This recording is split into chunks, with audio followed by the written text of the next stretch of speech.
Walele, where you do? You know, with Super Eagles, right, bro? You hate them, but you love them more than you hate them, no matter what. Welcome to another episode of Pitch Side Nuggets. I'm Dasuki Usman. I'm with our one and only sport journalist, Adebari Ope. We're just going to touch on the Super Eagles and what are the chances of us getting into the World Cup after we've made it to the playoffs. No matter what, see the way that Onyeka goal. Yeah. See the way I shout, their papa. That was the goal. The manner at which he scored it, that is how you score those kind of goals. It shouldn't be a tapping. It shouldn't be a penalty. That is the kind of goal you use to seal your qualification for playoffs or whatever it is. That is how you score them type of goals. Yeah, definitely. Onyeka will never forget that moment. For sure. Oh, of course, he won't forget that, especially if that goal was so crucial for us to, secure our playoff spot. And I think it was because we were initially, when it was 3-0, I think we were initially level on points with Benin, goal difference. And then we needed just that one more goal to just break the barrier. But I know that even if we remain 3-0, I think based on head-to-head calculations, I think we would have still gone ahead of Benin because, we won more games in comparison to them. So, I mean, shout out to the Super Eagles. I think most people are just now asking that where have these performances been? Where have the performances been? And when you really think about it, if you think about the games that Nigeria didn't win, aside one, majority of them, or rather for the rest of them, there was no Victor Osimhen. The games that Osimhen missed, we lost. And I mean, in his absence, other people were there. Other strikers were there, the likes of Udezas, Victor Boniface, Paul Onuachu. I think Sadiq Umar made one appearance. Even Terry Murphy also had a couple of games or played a couple of games. And the truth is that nobody is Victor Osimhen. He's a class above the rest. And I'm glad that a lot of doubters, especially Nigerian doubters, I'm glad that they've been put to shame. Even me. Glad that it's good. It's good. I've always had my little doubts about him, but I think he's world class. He is world class. A lot of people from the diaspora, a lot of people based in Europe, the narrative from everybody is, why is he playing in Turkey? These guys are top 3 strikers in the world. And he proved that, when Nigeria needed him the most, when the critics were the loudest, he turned up. And I mean, he didn't just score 1 goal or 2 goals, he scored a hat-trick. Let's not forget that in the previous game, away to Rwanda, he gave an assist, for Ako Adams. So for me, Victor James Osimhen has been absolutely fantastic for Nigeria, and he's a major reason why, we are where we are. He's a major reason why we've clinched that playoff spot. So hopefully, I just pray that going forward, our key players remain fit, they remain injury-free. I pray for a healthy, again, Ademola Lookman, because we know he's been struggling with total match fitness. The good thing is that Maduka Okoye will be back, so there will be competition for Stanley Nwabali because I think he needs it. And he probably needs to start doing therapy. This might sound like something ignorant to say, but hey, I'm human. And Stanley Nwabali lost his parents within quick succession this year, back to back. It's not easy for someone who's just getting into the limelight to lose his family, let alone an African man. It's really not easy. And the only other person I know that is so close to him is his manager. That's someone who has been with him since day one.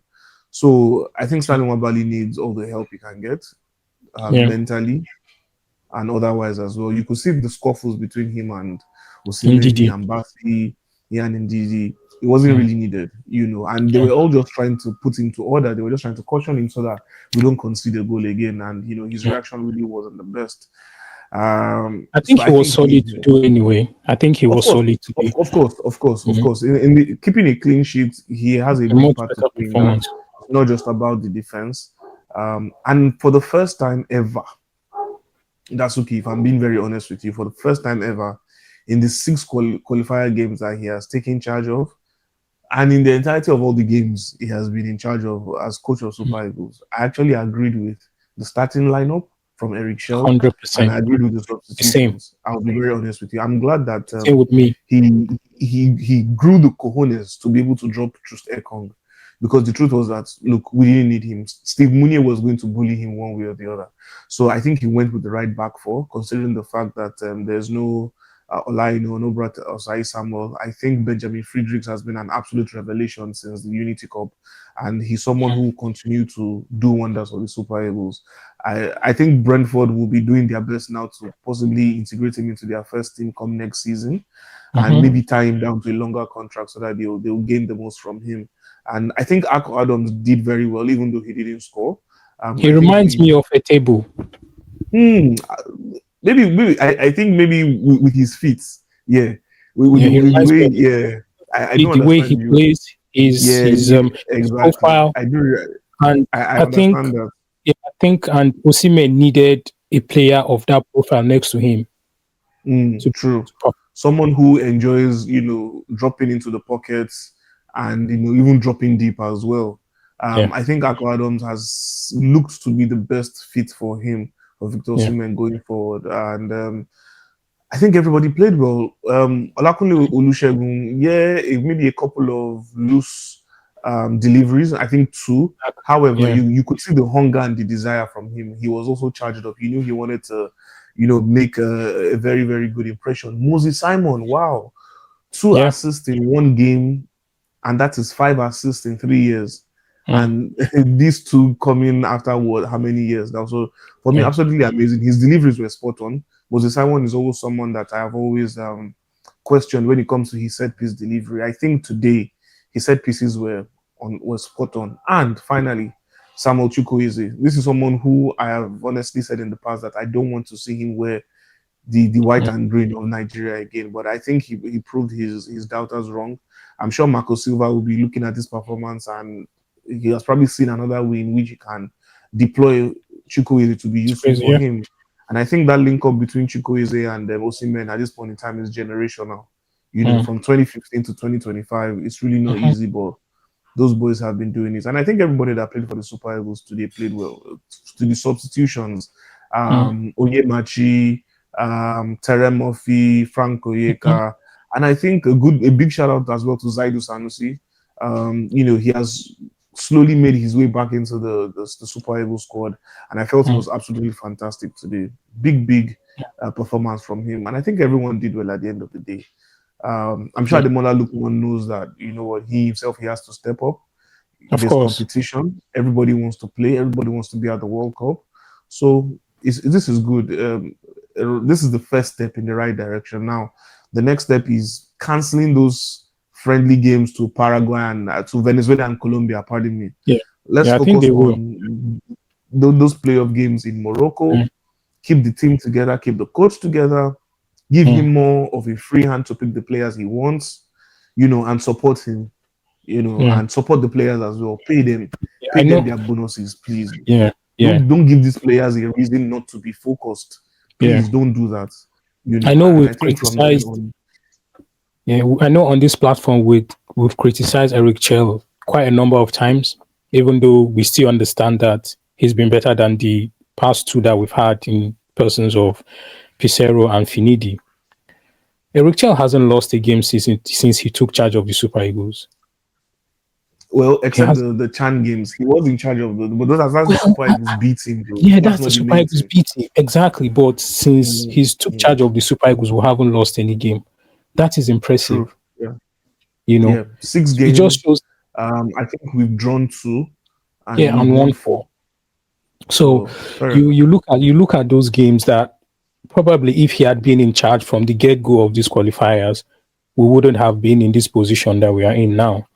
I understand that he likes to deploy a 4-4-2, but there was a little bit of a tweak today, Barry. It wasn't a diamond 4-4-2. It was a flat 4-4-2.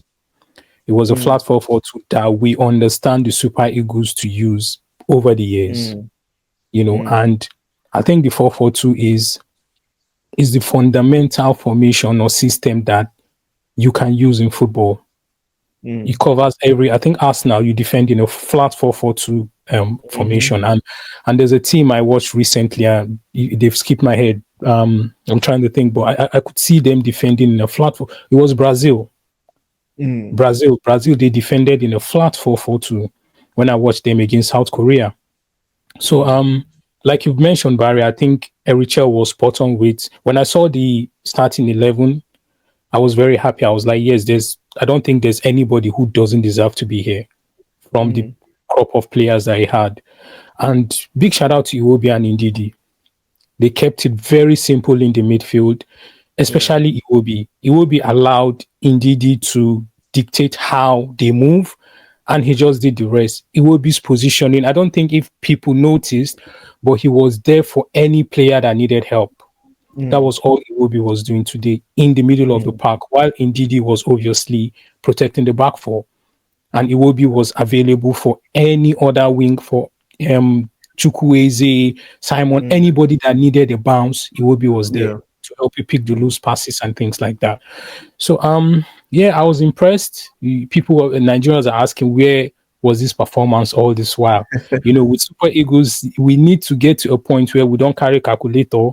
That is when the players now know that, okay, it is now time to perform, which shouldn't be the case. They should be performing like this from the get-go.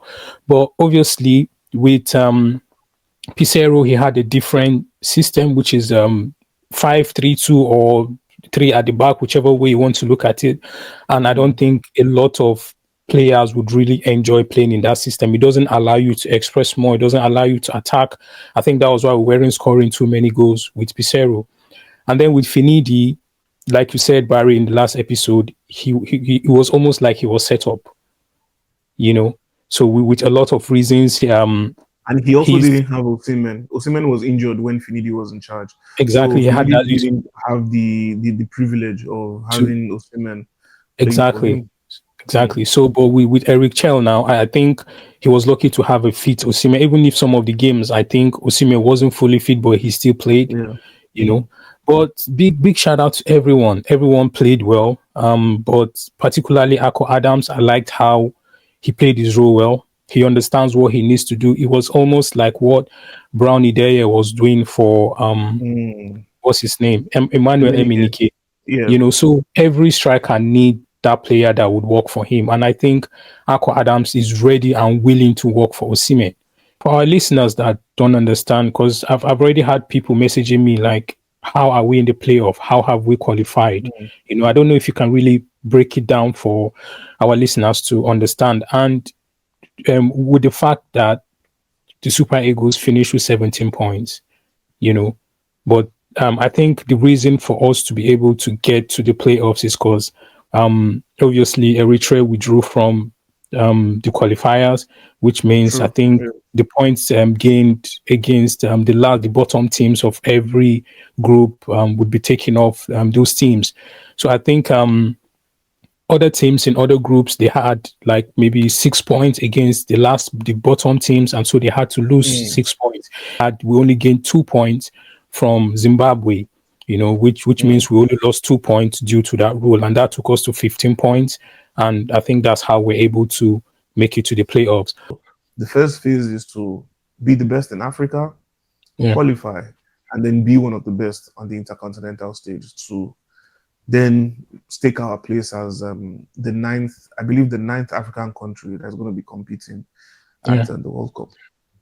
I hope I think we're capable of doing that because, there's no Europe there, which is a good one. But my only concern might be the team that would be. Anyway, let's get out of Africa first. That's even the thing, because Gabon, they're actually good, And even if we get past Gabon, then we have to play against Cameroon or Burkina Faso, which are equally as good. There's a bit of good news. There's a bit of good news concerning the game against Gabon. I think their star striker, Pierre-Emerick Aubameyang, will miss the first leg through suspension. So, okay. Yes, through suspension. So that's good news. That is Nigeria good news. can do the needful and clear out the game in the first leg. We're looking good. But also today, Benin Gonetro mentioned in his press conference that they lacked what? They were missing 5 players from the first team due to injury and suspension and stuff like that. But hey, we're also missing Lukman. We're missing Olaina, Yeah. So no Bright Samuel, Basically, at this exactly, point in time, we're using our third choice right back. So exactly. yeah, So yeah, it's not, it shouldn't be an excuse for them. This is how we should have beaten Zimbabwe and the other games that we drew. Something that you mentioned to me very recently about how Nigerians react to Victor Osimhen. You know, um, for us to have a player like Osimhen, I think we are blessed. And after today's performance, I don't think Osimhen should be dragged ever again on social media. But that's impossible. With of Nigeria, course, it's impossible, you know. of course. But with today's I'm glad you performance, said because that. yeah, because everybody was onto him. I think they've coined him as Jagun Jagun. I don't know what that means. If you know what It it means means, warrior. it means warrior. Oh, it's even a good name. It's actually, Yeah, he is a warrior. of You course know, he is. if He is. if that is what it means, if I'm Osime, I'm Mhm. changing my socials to Jagun Jagun. So good they named me twice.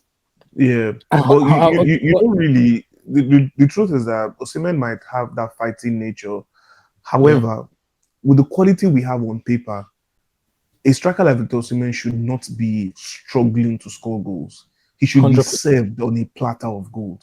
Yeah, That's to just the finish the truth. chances. Yes, I still don't think that we are there tactically. Mm-hmm. Honestly, I don't think Eric Shell is the best tactically. I don't think he Mm-hmm. knows the best way in which to set up this team that would attribute our best players and let us play our best football.